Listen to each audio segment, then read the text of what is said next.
Good morning. We'll get started in just a moment.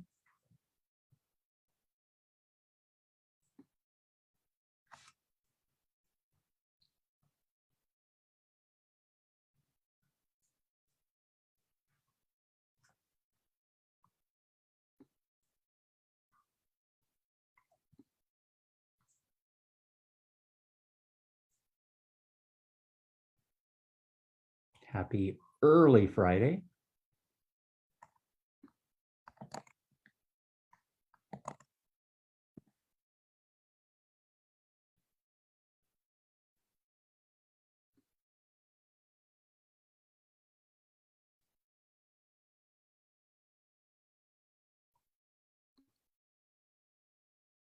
Get started.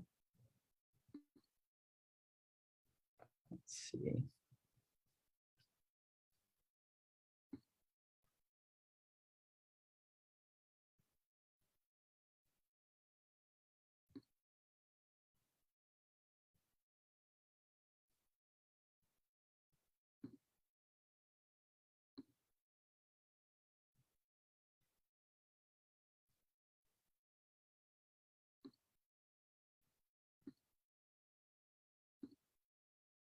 Okay, almost set up.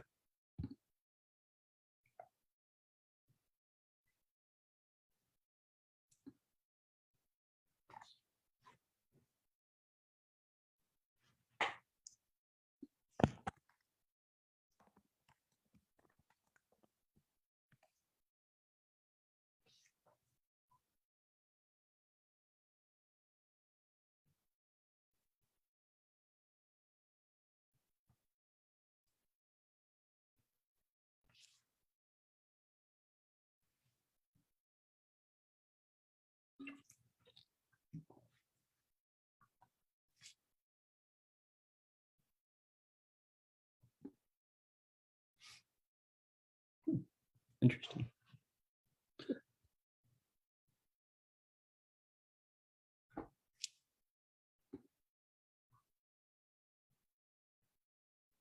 Okay, let's go ahead and get started. This week's early mural is another one from my visit to the new Google campus 2 Fridays ago. There was lots of amazing art there, and this is just one of those pieces. It's actually similar to one of the utility box art program arts that we have right at McKinley and Sunnyvale Avenue. So definitely the butterfly motif is actually one that you often see when you're looking at murals. And so happy to highlight the different murals around the world. And so this week is a little bit earlier than normal. I'm actually at a mayor's conference. I drove up, I'm in Reno right now, and I thought I would go ahead and do this. Definitely there are things that are starting before 8 a.m. And so as opposed to miss any of the conference, I thought I would go ahead and do an early edition.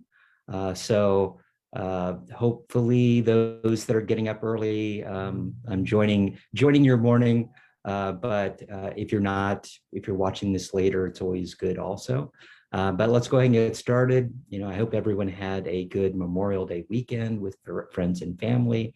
I actually got out of the area for the weekend and was in Southern California for a few days. But good morning, I'm Sunnyvale Mayor Larry Klein. For those of you that happened upon this video just by chance, thanks for joining me again this week.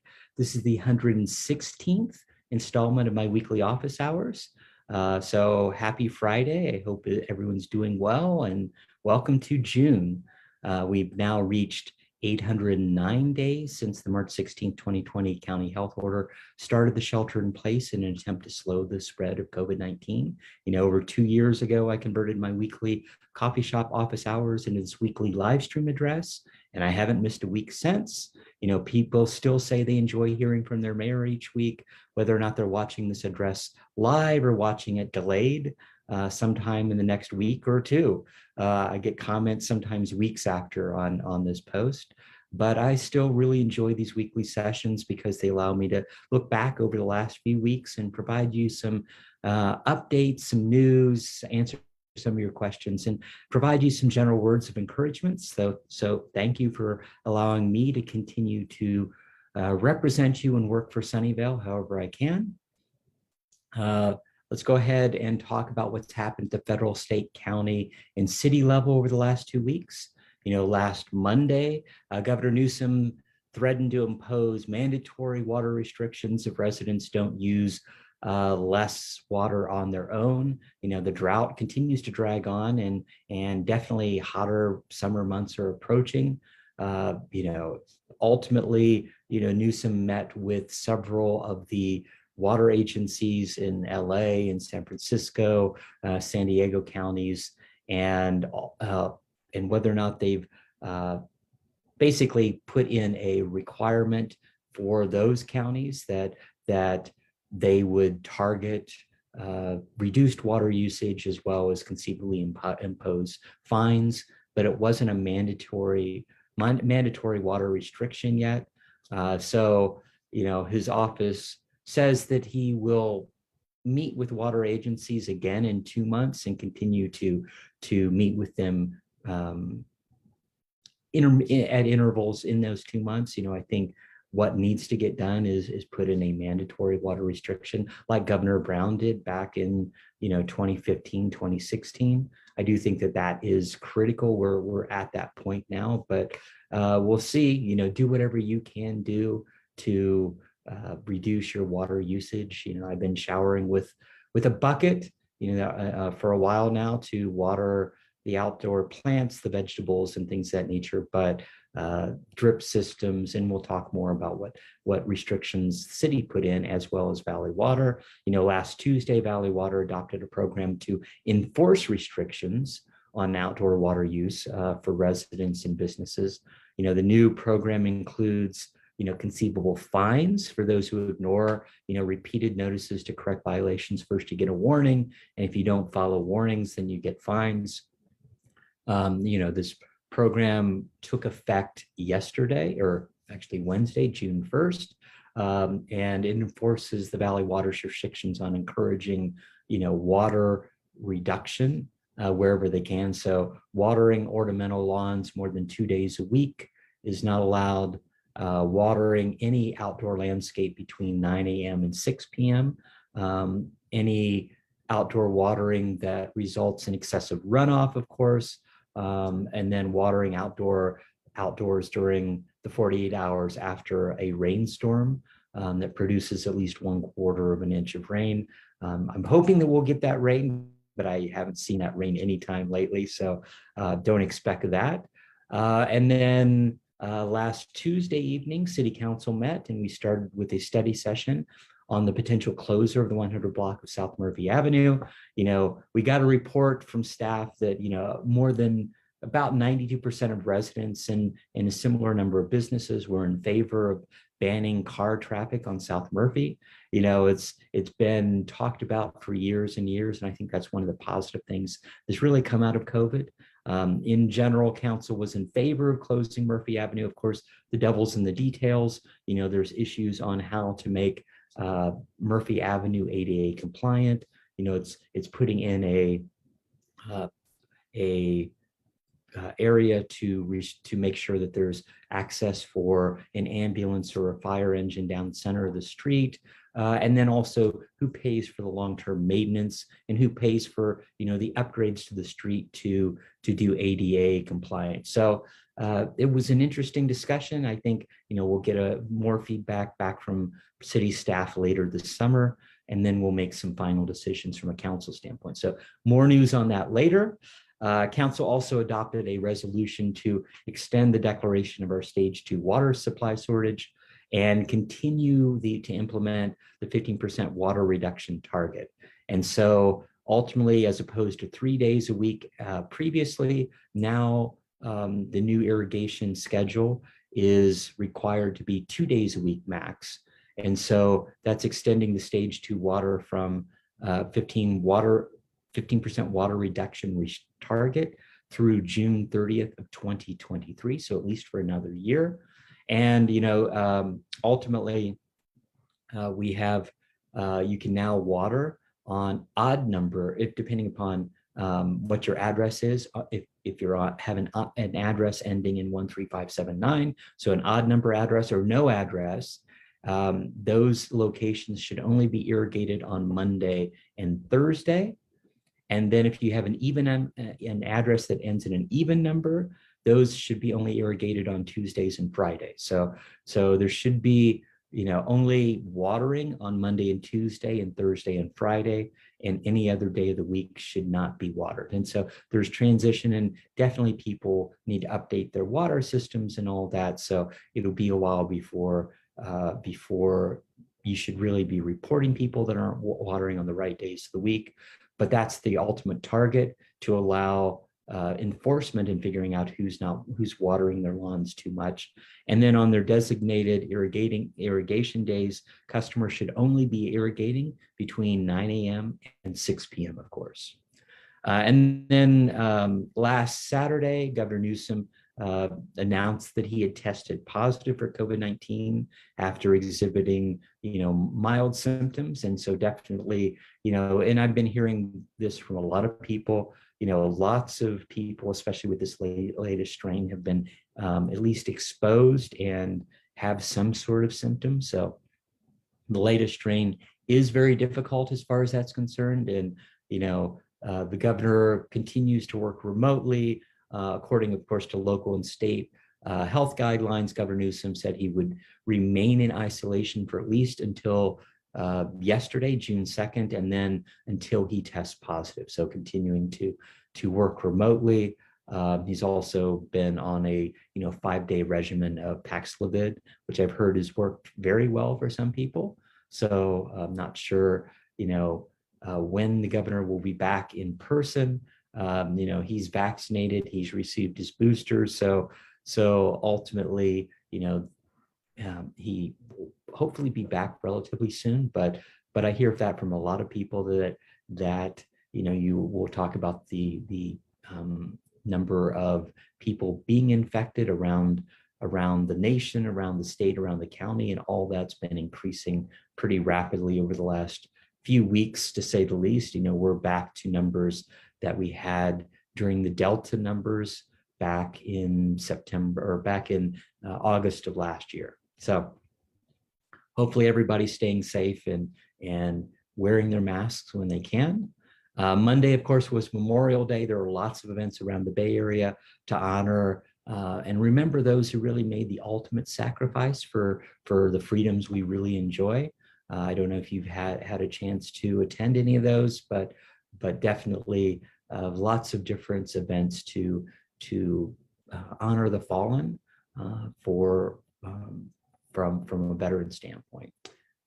And then on Wednesday, a small group of residents joined at City Hall for the yearly flag raising for Sunnyvale Park staff. In June of 2019, council authorized the raising of the pride flag every year, so that and ultimately it flies for the full month of June. And we raised the flag for the first time after that proclamation from a city standpoint that day after, and so now every month of June the pride flag is flying at City Hall.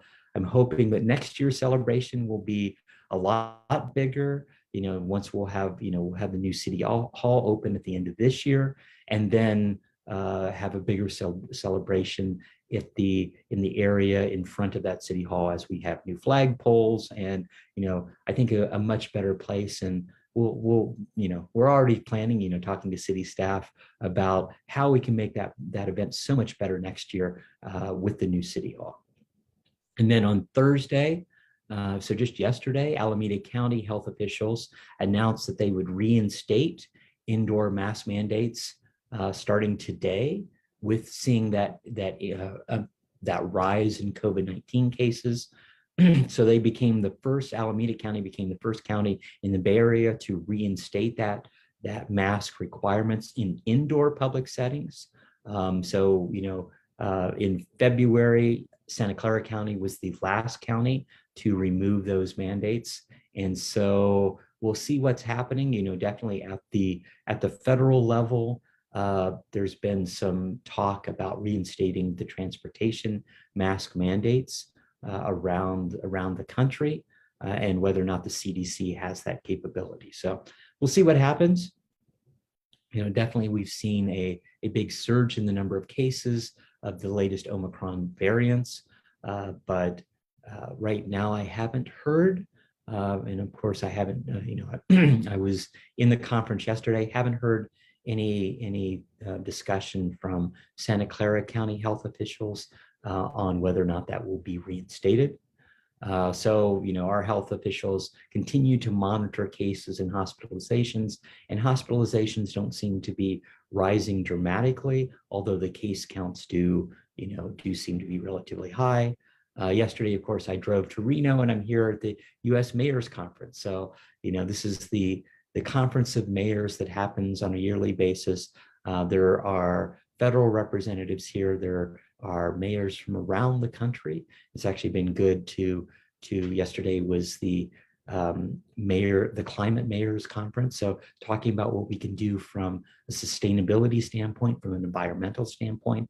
There are representatives from, HUD, the EPA, the Department of Transportation, talking about programs to electrify more cars, to look at, hydrogen energy, as well as adding solar panels. So lots of good programs and lots of good grants that might be available to us. Let's go ahead and get to our weekly COVID numbers. The COVID numbers across the nation continue to trend upward. Things are somewhat, similar to where they were last week.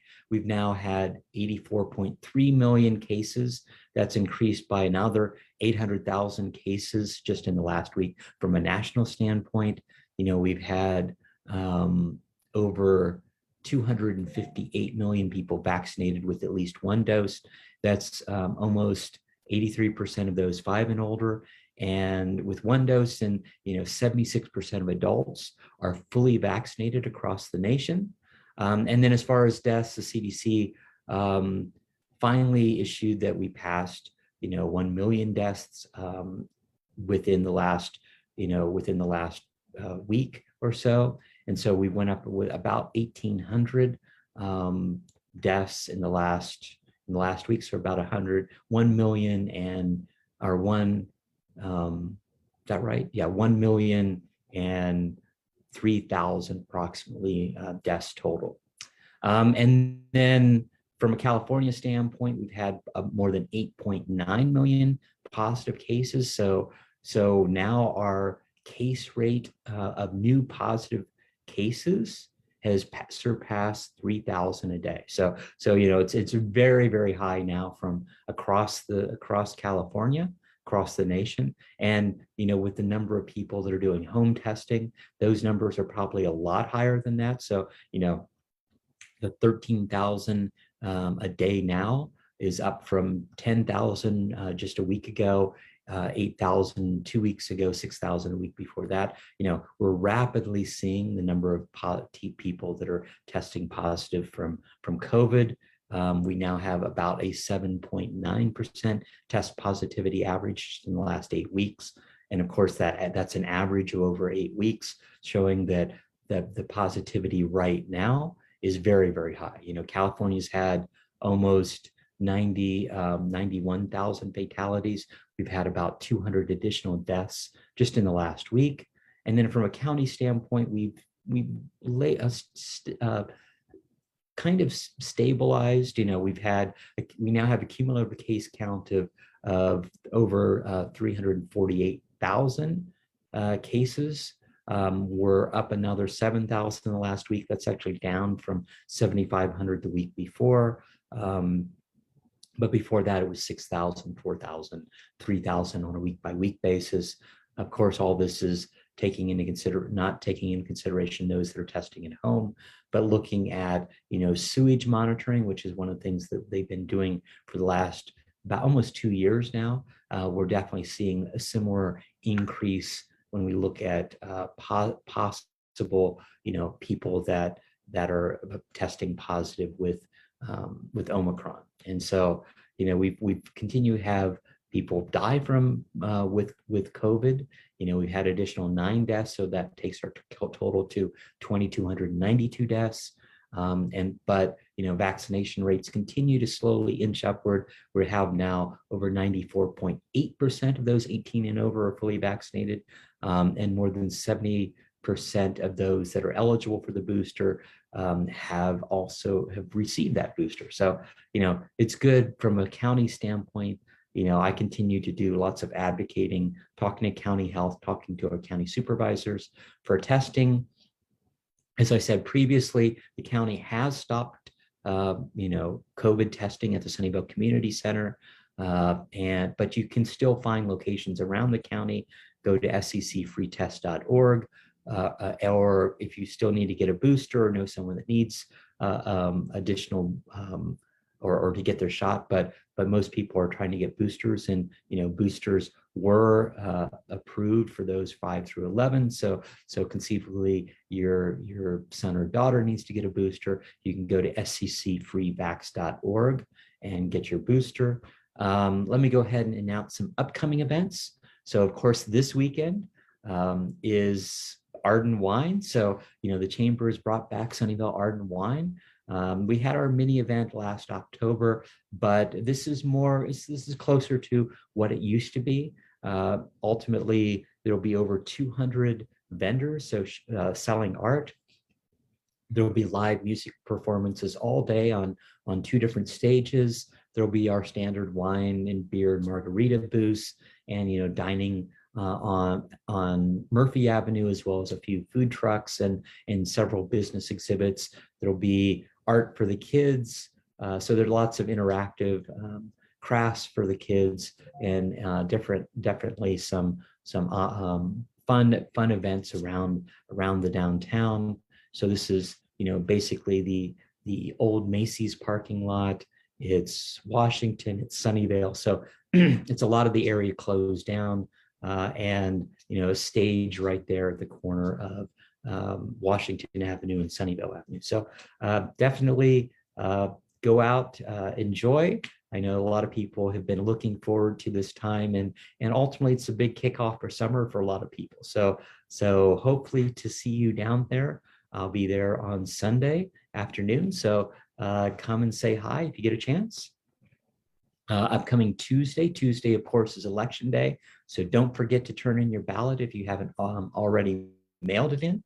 And then, of course, on Wednesday, Sunnyvale has our Sustainable Speaker Series. So we're bringing in Violet Sina, and they'll be talking about addressing ways to look at ultimately climate change and how to look at that from an equity and a resiliency standpoint. So, she is the founder and executive director of Climate Resilient Communities. Should be an interesting talk. It'll be online via Zoom. So if you want to join, all you need to do is register, and you'll be able to attend that on Wednesday evening. On Tuesday evening, council will be meeting. We'll be looking at approving budget modifications to receive a $1 million grant from SBCE for solar panels and battery storage on the new City Hall. So looking to, that's one of the positive things of having that community choice aggregate. So SBCE, Silicon Valley Clean Energy, gives you power for less than PG&E. So to just find sources for that power that are greener than what PG&E is providing, but it also provides that energy to you at a cheaper level. And then from money, the savings that it does over PG&E, because PG&E, ultimately gives back to the stockholders and does, advertisements and all this other stuff. One of the things that we can do from an SBCE standpoint is fund, programs like adding more EV chargers into communities, adding solar panels onto public, onto public buildings. So that's one of the good things of having SVCE there as opposed to just PG&E. And then one of the other things that we'll be doing that evening is looking at approving the final budget for next fiscal year, as well as the fee schedule for next fiscal year. So it'll probably be a very long meeting. We'll see how that goes, but ultimately, I think that's the first of 2 meetings in the month, and I'll talk about our next meeting at our next session. Let's go ahead and get to our weekly questions. Katie asked, I noticed that Santa Clara County and Mountain View had once again had their citywide garage sales.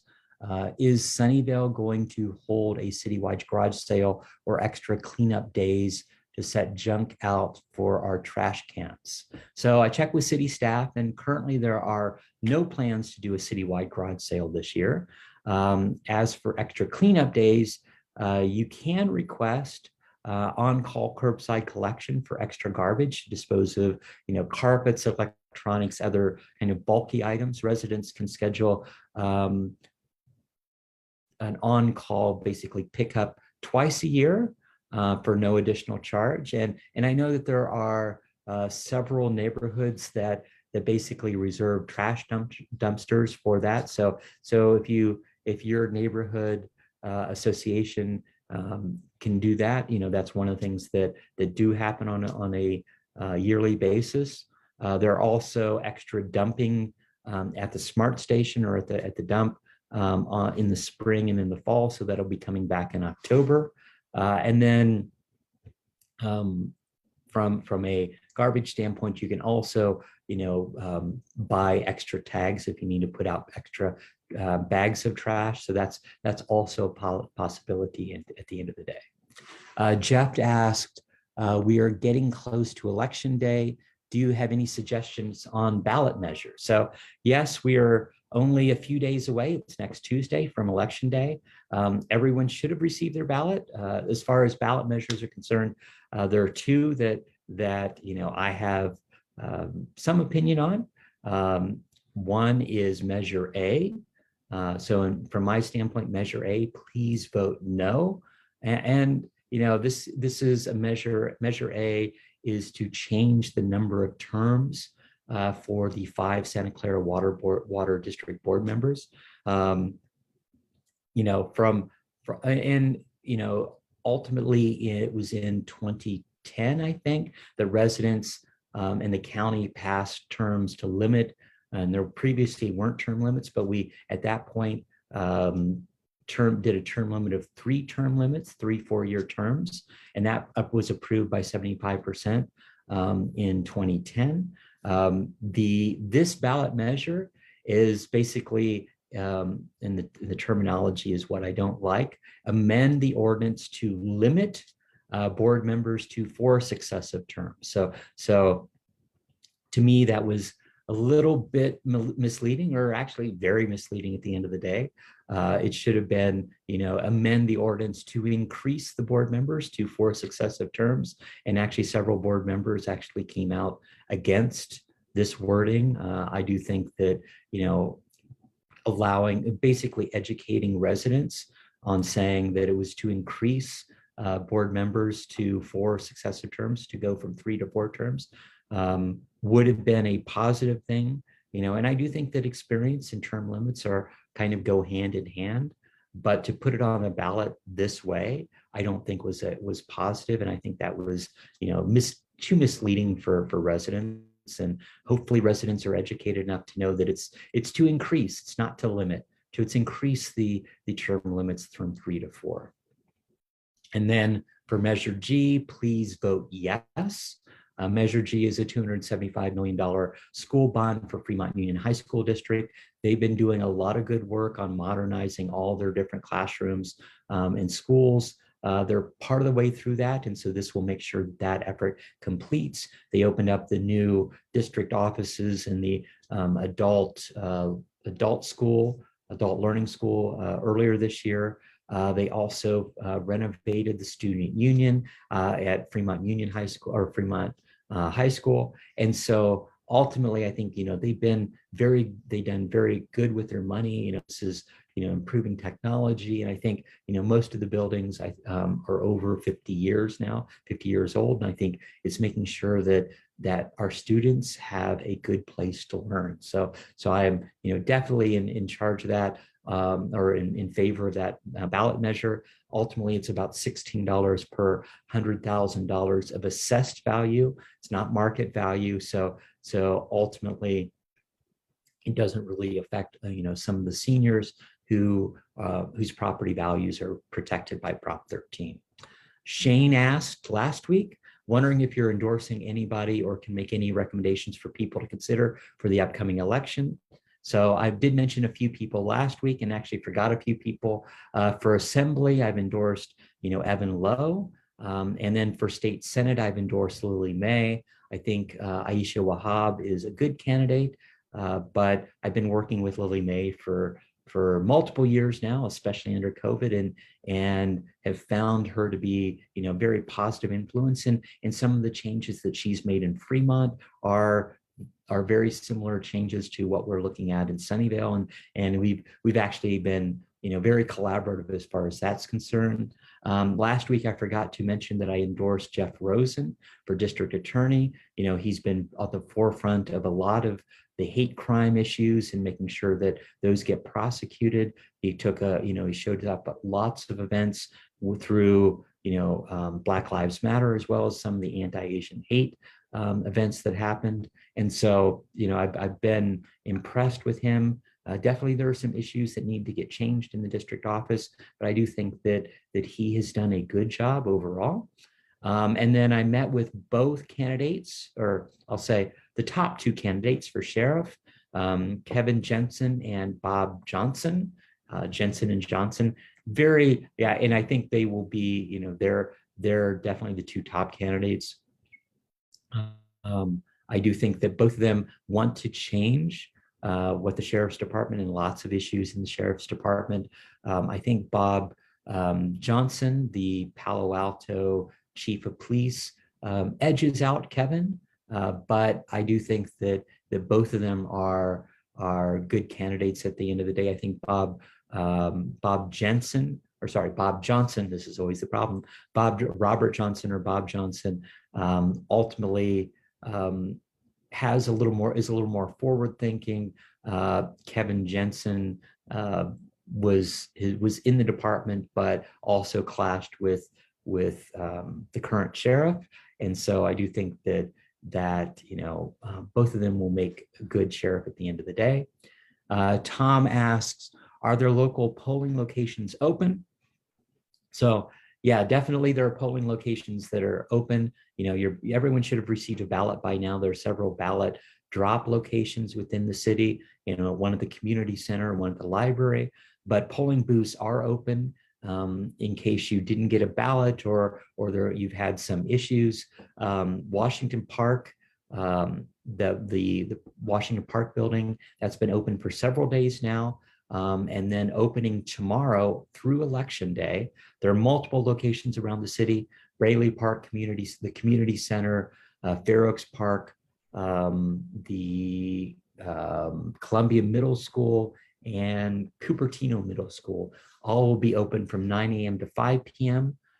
Through Saturday, Sunday, and Monday. And then on Election Day, they'll all be open 7 a.m. to 8 p.m. So definitely go vote. Definitely make your voice heard. It is important. Other questions?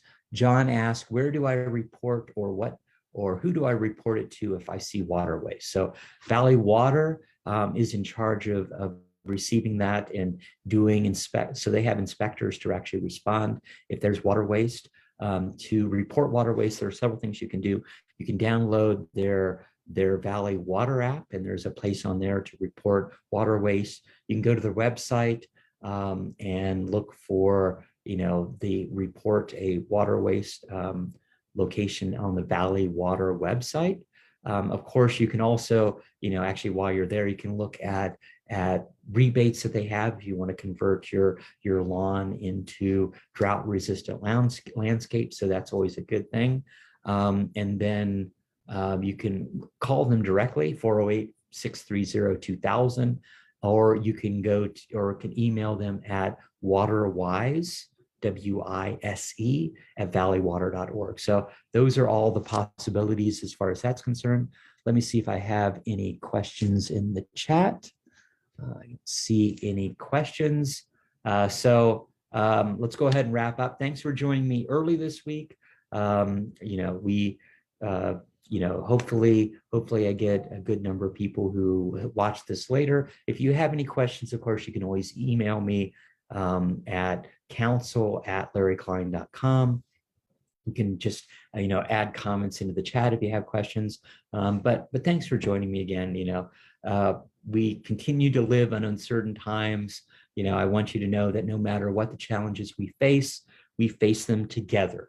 I'm proud of what Sunnyvale's done and how our residents have responded to COVID, over the last 2+ years now. But I'm thankful for everyone who's helped out in our community, showed their generosity, showed their empathy. New issues come up, but your actions, your attitude really do make a difference at the end of the day. But Sunnyvale will emerge from this as a stronger community. We're in this together and we will get through this together. Thanks for listening. Have a wonderful weekend and go enjoy the Art and Wine Festival. Take care. Goodbye.